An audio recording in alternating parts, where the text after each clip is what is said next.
It's a real pleasure to join you this evening for this look at what's been actually quite a lot of major work. And I work in conservation, so what that tends to mean is behind the scenes. So after Claire's given you a fantastic presentation on the special collections work and the preparations for the exhibition, we'll have time for questions, answers, points, and so on. And I do encourage you to pick me up on any jargon I've inadvertently misused as a course in the course of this presentation. So I've got some clips to show you of the work that we've been involved with over quite a few years now. Actually, in some cases, up to almost a decade in preparation for this season in one way or another.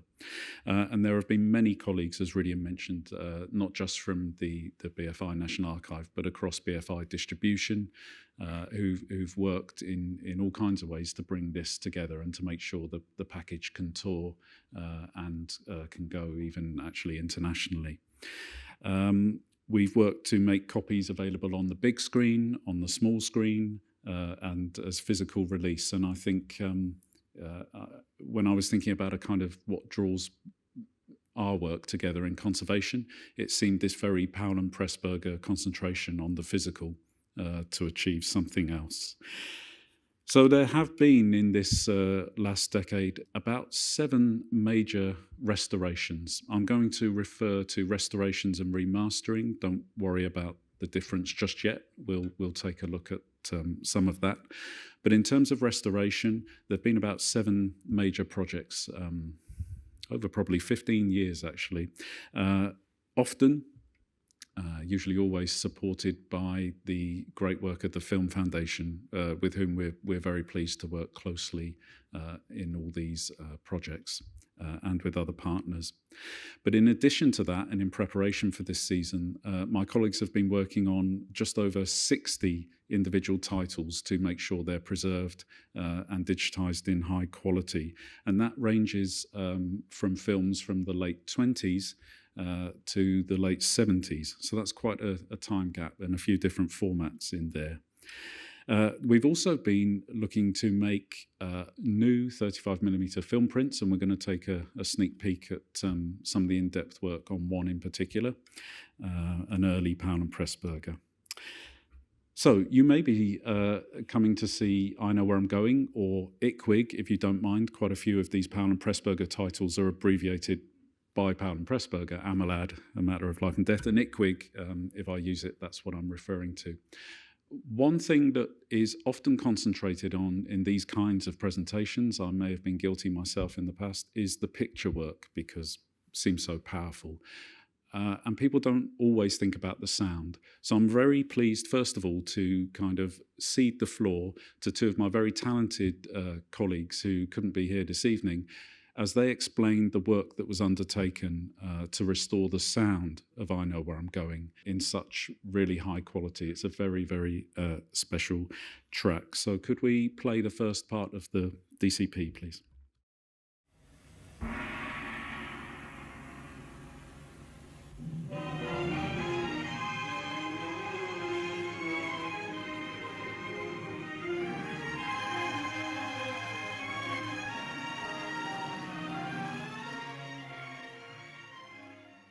So films of this age, we expect them to be, quite restricted in their bandwidth and maybe sort of roll off about the 8 kilohertz sort of area and perhaps not below about 100.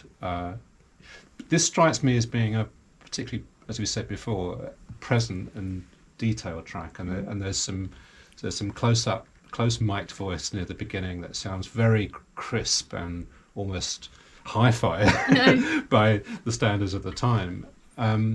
What have we got in terms of measurements of that on the spectrogram? Can we see where our sort of high frequencies are tailing off? Yeah, we can kind of see in the window here, around, exactly as you say, around about 8K upwards, there is a noticeable dip in volume, essentially.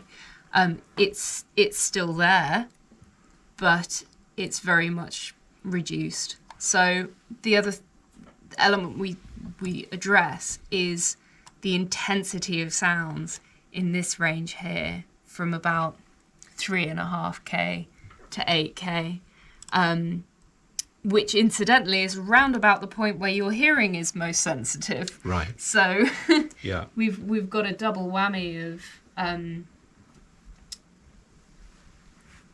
extra loudness in that range in the soundtrack, and also enhanced sensitivity to that range inherent in your hearing. So in this track, in that bandwidth, it's particularly sort of pronounced, is it, in this track?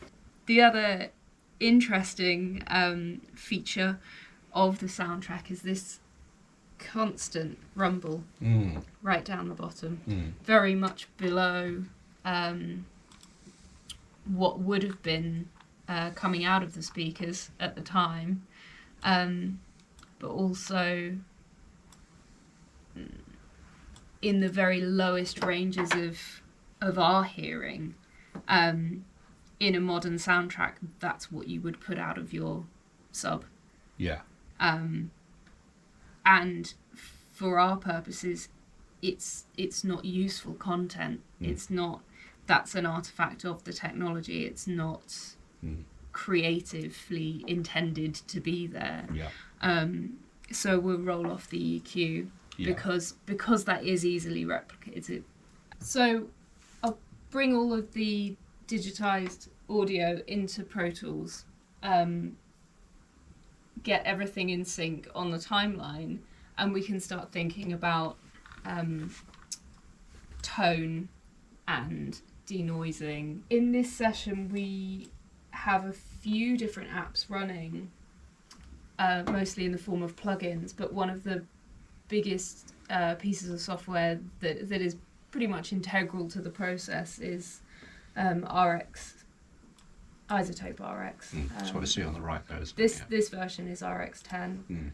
With any audio restoration work, whatever you're doing to the audio is in a way taking away from it or degrading it. So it was striking the balance of having the best match without going too heavy on the restoration work, because it needed to match as closely as possible, but there's always that temptation to denoise a little bit too much or clean what we might these days perceive as imperfections that are just part of the soundtrack and should be left alone.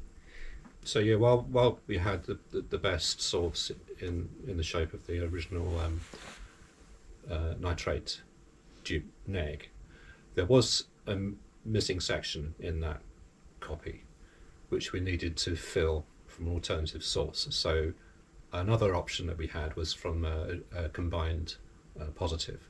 So we took a section of that track to fill in the missing piece from the negative soundtrack. Yeah. So we're going to transition from what we can see, that where the hole is on the neg, right there. A moment where it just disappears. Or it was a cut to another shot, was it? So it's like a scene that's been edited you can down. hear it disappear. Yeah. So if we play the sound from the original negative into the replacement sound from the positive, we should notice quite a difference. What are all the guns for? Ah, we're losing lambs. There's an eagle being seen. Aye, a golden eagle. Aye, and it's 12 years since an eerie was seen in this part of Mar. Where was it seen? Up on the cellar. So this is a reminder of how good the neg was, because this is the POS copy. I don't know how many generations down it is, but it's quite a lot more distorted. Heavily distorted. So this is this is the challenge then, to kind of to tame that distortion and to get it to match the negative, which is no small ask. So you've applied some distortion processing, some noise reduction, declicking, bit of EQ, bit of multiband compression, little bit of multiband on the tonality to it sounds absolutely seamless. So yeah, it's then there we have that extra shot back in the feature. I love to hear them talking. They have such great voices for people who work in sound. I think they could be doing a late night radio show, the two of them. And I must also thank Eleanor Napoti, our film conservation manager, who became director and editor for that particular film. So a great reminder about the importance of sound in film and in film restoration. And I know this sounds a very round number, but we've really done this quite a few times now with different features, and it is about 100 hours of sound work. So that's, iterative across many weeks to get that ready. Well, let's look though at colour work. And I think this is really a bit of an unveiling in the UK of our work on Powell's version of Bluebeard's Castle. Herzog Blaubartsberg, apologies for my pronunciation. This was made for German television in 1963. Hein Hetcroft had the job of being production designer, and of course he asked Michael Powell, was he interested in directing? In his autobiography, the second volume, Powell's only question to the producers seems to be, would the film be processed at Technicolor Heathrow, as he refers to it? And that's because the Technicolor lab was on Bath Road from the late 30s for about 70 years, because he thought that's where the best Technicolor processing happened. So it was shot on 35mm color negative, even though it was broadcast on German television in black and white. At that time, and then dye transfer prints were made. So this is the very special Technicolor system. And our work here, since we preserved the original camera negative at the BFI, was to get the color grading, as it's known, quite right. And there's a really unique, well, is it unique? Because it's Michael Powell. As soon as you see it on the screen, you'll know that Powell's behind this. It's a film that was made in other respects, cheap as chips, but it's incredibly imaginative, and its colour design, I think, is still so striking even now. So I'm going to play a short clip from this movie. It does have the soundtrack, which you can be assured has been restored from the original magnetic recording from the archives of the Südwestrundfunk broadcast archive. And we worked under the supervision of Thelma Schoonmaker to achieve the look in this colour print and match it to Powell's personal Technicolor print that he donated to the BFI in the late 70s, I believe. And there's a bit more to say about that after this first clip.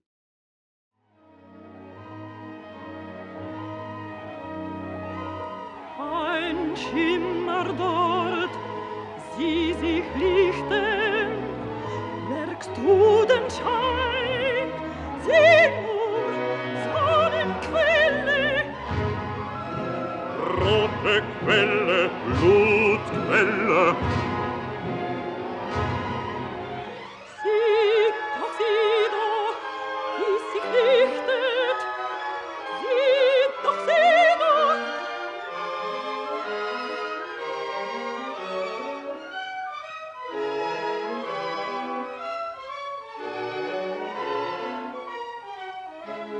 Alle Türen will ich öffnen, Wind soll wehen, Sonne scheinen. Alle Türen will ich öffnen. Weißt du auch, was sie verbergen? Gib mir die Hand der Schlüssel, gib mir die Hand der Schlüssel.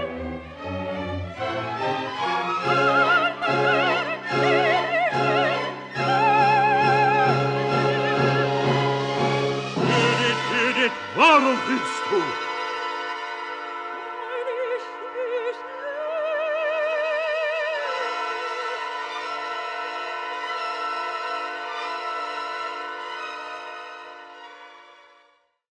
So it's quite obviously a spectacular effect there in front of the camera, but also through the colour process of Technicolor. And we really worked incredibly hard with Thelma and with the colourist Greg Fisher at Company 3 to achieve this look. And it's one of the great benefits, I suppose, of digital film restoration is this control over colour, this very careful control. At exactly the same time as we were working on this with Greg, we were also grading Mike Leigh's film Naked. So I don't know about two different colour approaches in that respect, but also great to hear that the soundtrack there from the original recording, 1963. If we could go on into the next clip, please.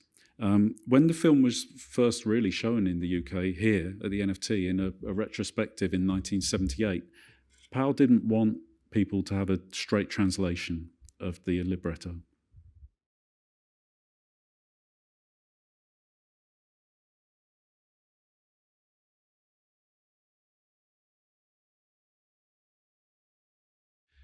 So he suggested, it is after all Bluebeard's castle, he suggested that people wouldn't need an explanation of the story, they could just enjoy the imagery and the sound. And he created around about nearly 40 of these subtitles. And his own print is titled with them. And what you've seen there is a really perfect reconstruction, kindly carried out by Randall Bolesmeyer, who designs the titles for Martin Scorsese's movies. And we scanned the original print. He found a font that matched, and then he very carefully applied that kind of eaten away look, which original film subtitles do get after they've been run a few times, or as they were made, etched in those days, as they called it. So we wanted to do everything to give the impression of what it would look like to see Powell's print in projection, including those subtitles. But on the Blu-ray, which comes out on the 20th of November, I'm told by my colleague, you will also have the option to watch the original version sort of clean, and even hear an English version of the opera sung by the two performers. What else have we been doing besides these major restorations? Well, you'll notice that there are themes arranged in the season. One of them is Pressburger without Powell, and the other is Powell before Pressburger. And what we have been able to create is new digital versions of the films that they worked on apart from each other. Going to show a clip now from Twice Upon a Time. That's a 1953 film that's the only one directed solely by Emmerich Pressburger. And I think the voiceover at the beginning of this film is kind of ironic when you consider what he'd done with Michael Powell. So this is from 1953. If we could run that next clip, please.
I hate ballet.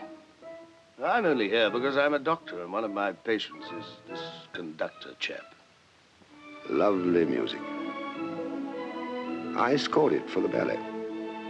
I, James Turner. Lovely ballerina. I almost married her. And what a lucky escape you had, my boy. So that will be a very rare outing for this film, but at least it will be available now. I forget, it's early November when, November the 6th, when James Bell, who's our senior curator for fiction film and one of the key architects of this season, will be introducing it along with some of Pressburger's home movies. More about that later. But what exists in the archive for a film like that, fortunately, is what's known as a fine-grain duplicating positive. So when the original negative, which we don't hold, and I must confess, we don't know exactly where it is. That's true, unfortunately, for a lot of films. The original negative being the material that was in the camera. When that would have been edited, cut together, all the final decisions made, soundtrack mixed and placed alongside it, they would have made these fine-grained positives. They're sort of protection elements that they could make a duplicate from, and that way aim to save the original negative. Actually, what happened in practice is a lot of films carried on being printed from the original negative until it fell apart, and so that we don't have it. We've got two of these fine grains. We used one for the picture, and one was a better source for sound. And they came to us from Henderson's, from a big lab called Henderson's, which closed in the early 80s. Early 80s, I think. And there was a huge collection of material from the lab that hadn't been collected. In amongst it is a fine grain of Twice Upon a Time. So it's quite extraordinary somehow that, you know, this is a film that could easily have ended up being lost, really, but is preserved in the archive and is available now. When I talked about remastering earlier as opposed to restoration, it's not that it's not very much work or much simpler, but it is less complex than a restoration, and the film wouldn't necessarily need restoration to be presented fairly, whereas Herzog needed all that colour work, it needed all the original elements finding. I Know Where I'm Going needed a mixture of original negative, nitrate fine grains, nitrate prints made from the original negative in 1945 to be included, to have that conversation on the bus with the old fella at the back. And I can confirm that you still can't really understand what he's saying, but it's just, you know now that it's not your fault. So remastering is something that can be done at 2K or 4K at different qualities of digital file, but you perhaps saw a bit of dirt in there still. You know, perhaps some of the grading could be improved, but it makes the film available, and that's what's really key about that kind of work. And if we waited for every film to be restored for the resources of time and money, frankly, then we'd be waiting an awful long time. So that's often the work that makes these seasons possible. Well, Powell started his directing career, of course, a lot earlier than Pressburger, and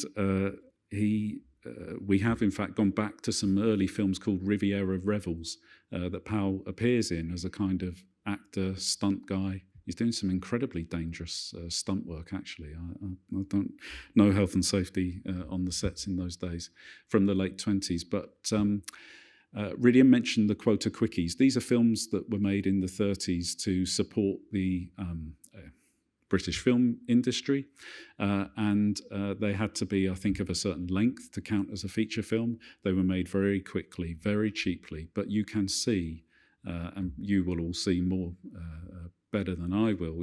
I recognise faces but can't put names to them, but you will see early appearances by some great actors. You will see Alfred Junger's name as a set designer on these.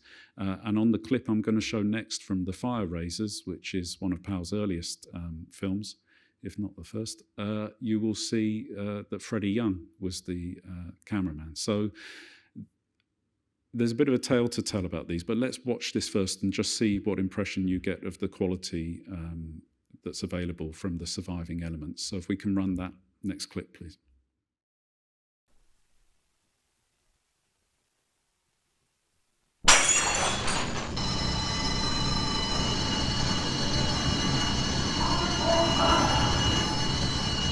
South Pole Fire!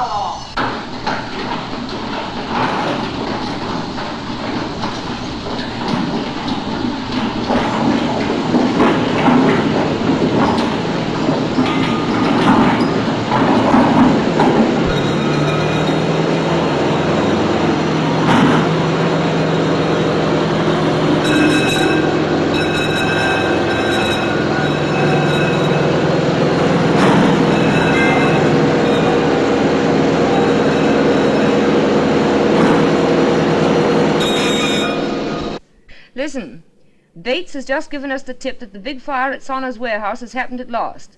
Tear yourself away and go down there. Sonner's number is Welbeck 02433. All right, I'll come there right away.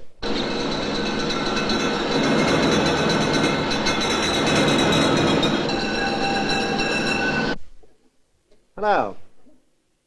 Oh, is that you, Mr. Sonners? This is Jim Bronson speaking, the insurance assessor. Your warehouse is on fire, Mr. Sonners.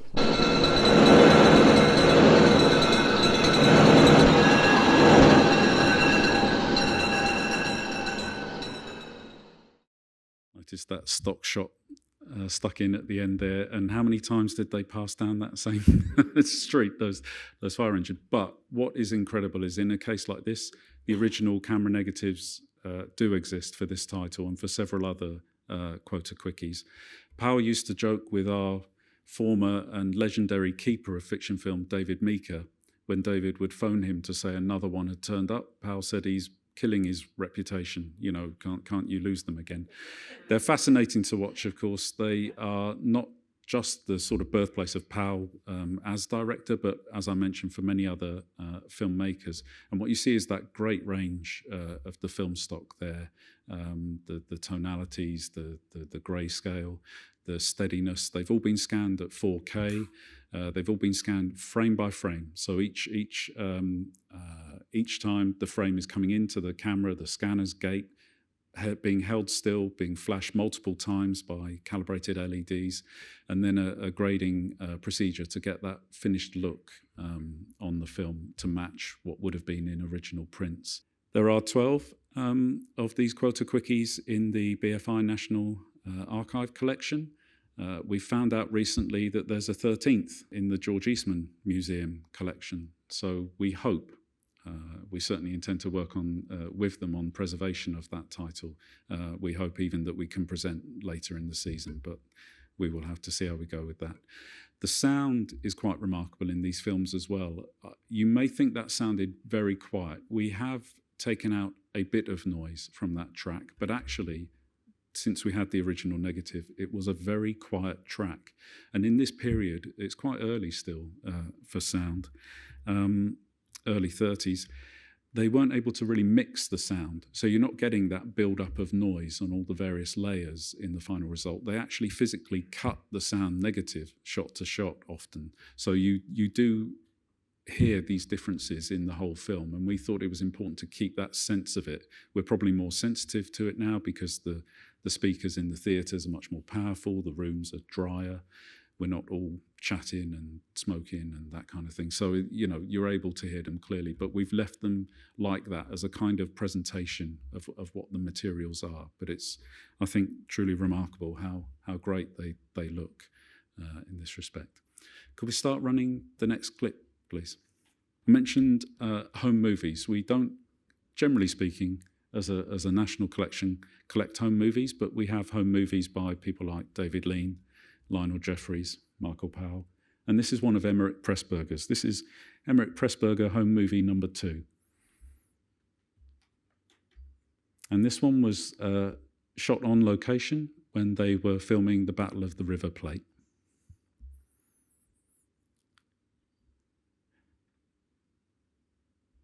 And they look like home movies should, really, don't they? Kodachrome, beautiful colour, reversal, never seems to fade, this kind of material. So these have been scanned again at 4K. They're 16mm, standard 16mm originals, but we feel it's really important to make a kind of digital preservation standard copy.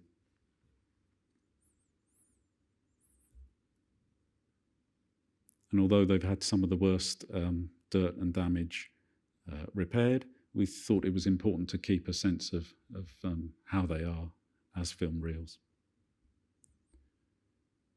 So you can appreciate here Pressburger's camera work.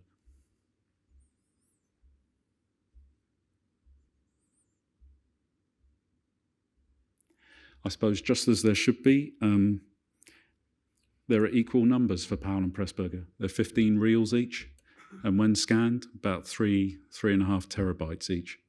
They're not even divided even by how many home movies they made.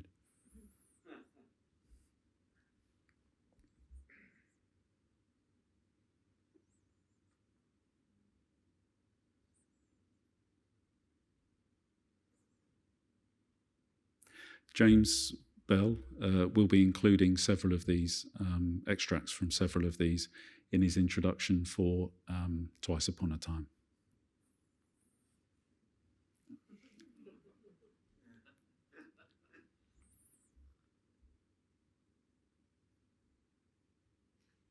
That's going to take a while for them to cook. We'll leave them there.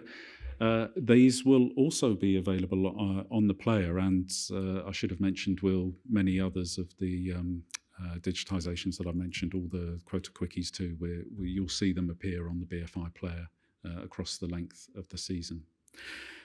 So the last topic I wanted to mention was film print. For those of you who maybe were here at our Film on Film Festival in June, you'll know how big a response there was for the excitement of seeing original film prints in projection or new film prints. And we've worked really hard to make sure that for most of the titles in the season, the vast majority, there are options to watch them on print. How have we done that? We've done an audit, really, of all the titles that were in the programme. We checked what was in the BFI National Archive collection. We checked what was in the BFI's distribution collection. They're two different things historically. And Julie Pearce and her team did so much research to see what was available in the collections of Studio Canal, ITV, Park Circus, and other archives internationally to make sure that we're bringing together some of the best prints, really, that are available for these titles, including, and this is very, very special, on the 8th of November, a screening of a nitrate print of Black Narcissus from on loan from the Academy of Motion Picture Arts and Sciences archive. So that has arrived safely in the UK, and that will be really something to see. But there are new prints from digital restorations of The Red Shoes, Tales of Hoffman, Life and Death of Colonel Blimp. There's also a new print of Black Narcissus produced through a photochemical process, which is very good to see. There's a print of Gone to Earth from a film restoration, excellent quality film restoration of only about 20 years ago, and that print is more or less brand new.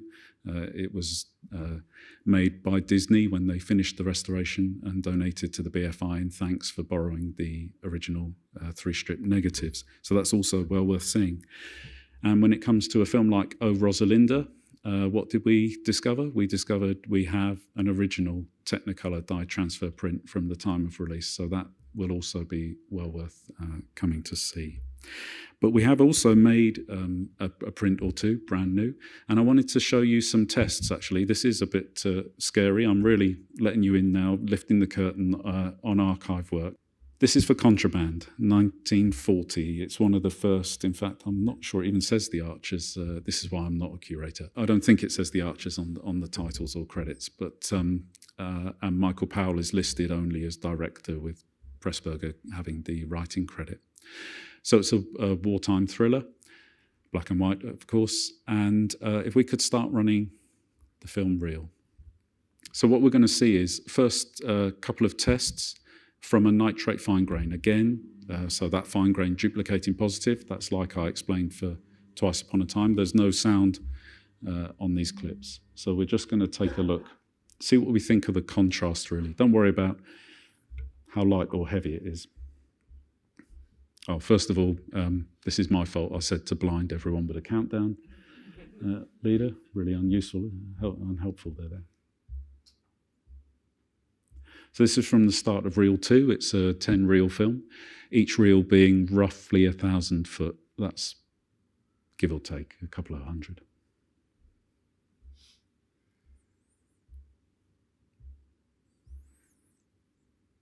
So it's not bad, this. It's got quite a nice range. The shadows, if you're looking in the coats or some of those doorways, slightly lifted, and there's no, what we're really feeling, and I should say this is under the direction of Ben Thompson, head of our film grading department. No whites there. What he always refers to as kind of muddy. If you look at his, do you call that a cravat, a scarf? Their shirt collars, they're not quite as crisp looking, really, as we would hope to see. But the new dupe negative that was made from the nitrate fine grain, in order to get to this print, of course, looks nice and steady. It's not jumping around. There is dirt, both what we would call negative dirt, which is the white sparkle and scratches. So that's physically on the negative and was printed into the nitrate in 1940. Nothing to be done about that in a film lab process. But there's also the kind of black dirt that's physically on the nitrate fine grain and couldn't be removed by normal cleaning processes.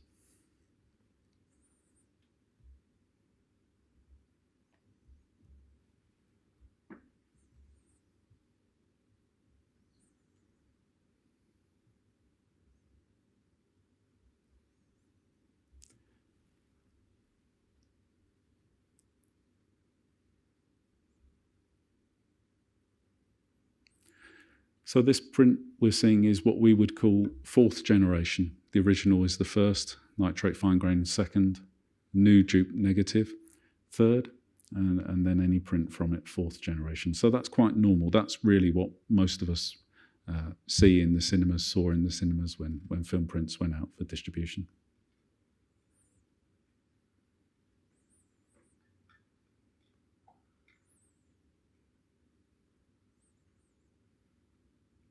Next test coming up.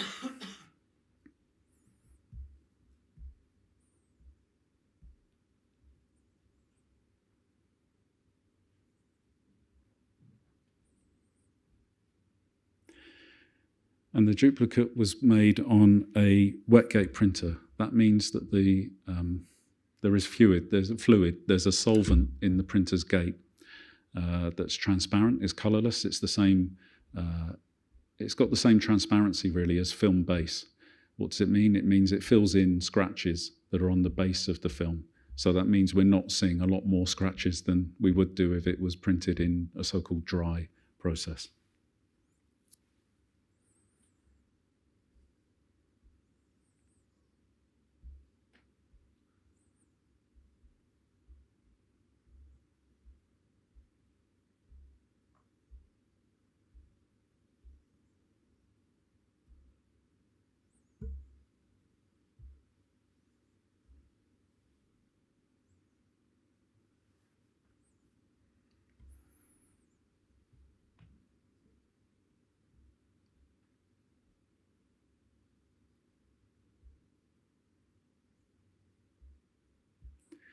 I should add that we often choose Reel 2 to do film tests from.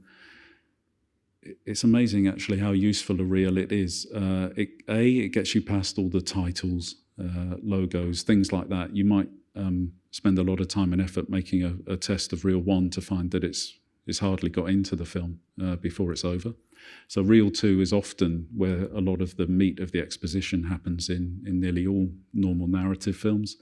And you get a good range often of interior and exterior in that case.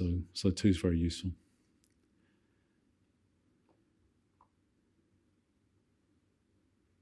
Now I really feel like I'm at work, because this is often what a working day is like, watching the same footage over and over for sort of minor tweaks.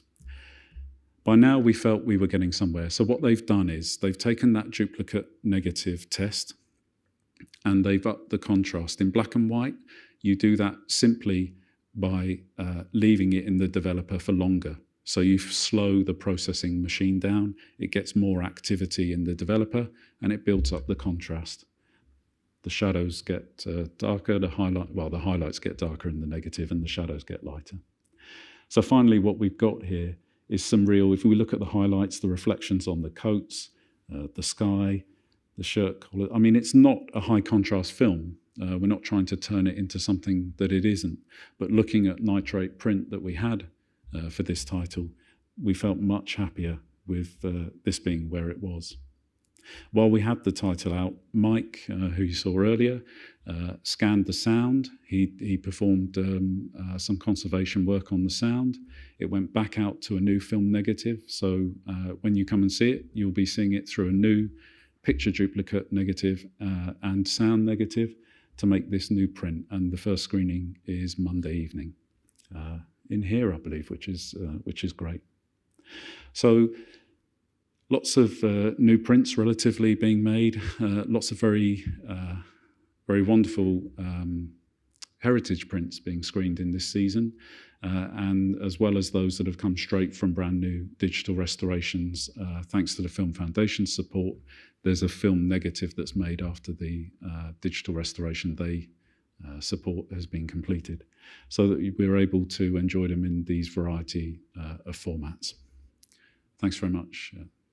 I'd like to express my thanks to Sam up in the projection box there for putting all these clips together. In spite of my helpful suggestions and comments, he's done a fantastic job. Thanks very much for running different formats there. And once again, I would like to pay tribute really to the work of all the conservation teams and my colleagues at the archive. I'm really just the fronting up for them here. And to thank those supporters of ours, chiefly the Film Foundation, but also others who you will see credited in the programme booklet for their financial and moral support in carrying out all this work.